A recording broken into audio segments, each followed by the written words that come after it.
रेणुका, तर तुम्हा सर्वांचं माझ्या यूट्यूब चॅनलमध्ये फार फार स्वागत आहे। तर आपण मेथीपासून भाजी या पराठे तर फार वेळा बनवतो, पण मेथीपासून इतका रुचकर नाश्ता बनवता येईल हा कधी विचार केला नव्हता।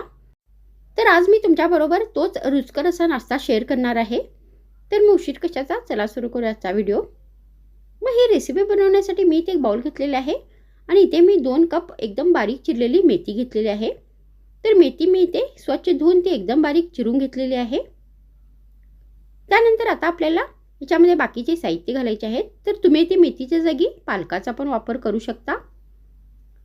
तर सर्वात आधी आपल्याला याच्यामध्ये 1 कप बेसन घालायचं आहे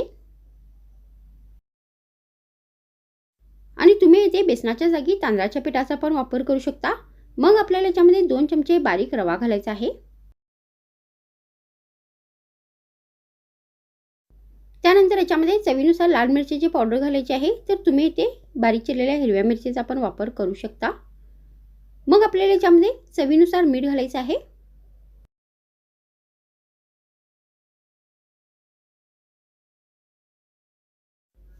त्यानंतर आपल्याला याच्यामध्ये अर्धा चमचा धने पावडर घालायची आहे।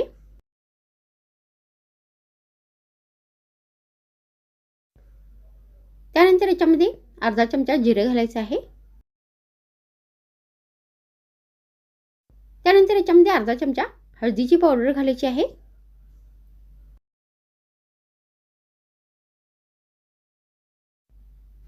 त्यानंतर यामध्ये अर्धा कप बारीक चिरलेली कोथिंबीर घालायची आहे आणि आता हे सगळे साहित्य व्यवस्थित मिक्स करायचे आहेत।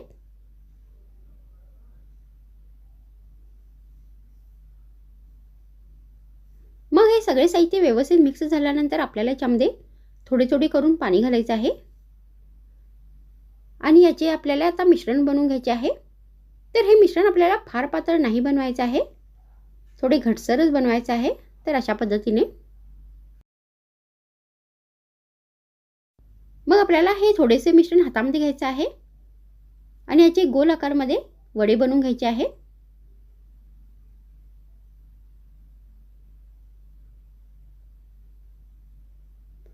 तर अशा पद्धतीने या मिश्रणाचे आपल्याला वडे बनवून घ्यायचे आहेत।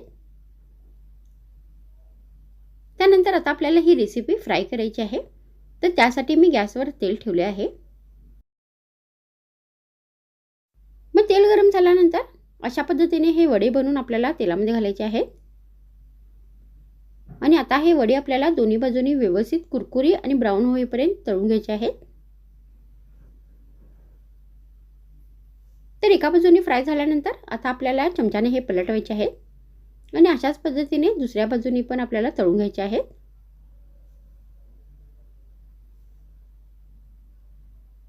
तर तुम्ही अशा पद्धतीने मेथीचा वापर करून काही वेगळ्या प्रकारचा नाश्ता बनवू शकता आणि हा नाश्ता तुम्ही गरमागरम हिरव्या चटणी बरोबर नाश्त्यामध्ये सर्व करू शकता, नाही तर फक्त चहा या कॉफी बरोबर एक स्नॅक सारखं पण देऊ शकता। तर मग आजच्या व्हिडिओमध्ये इतकेच। पुन्हा भेटूया आणखीन एक नवीन रुचकर रेसिपी सोबत। तर मग थँक्स फ्रेंड्स वॉचिंग माय व्हिडिओ।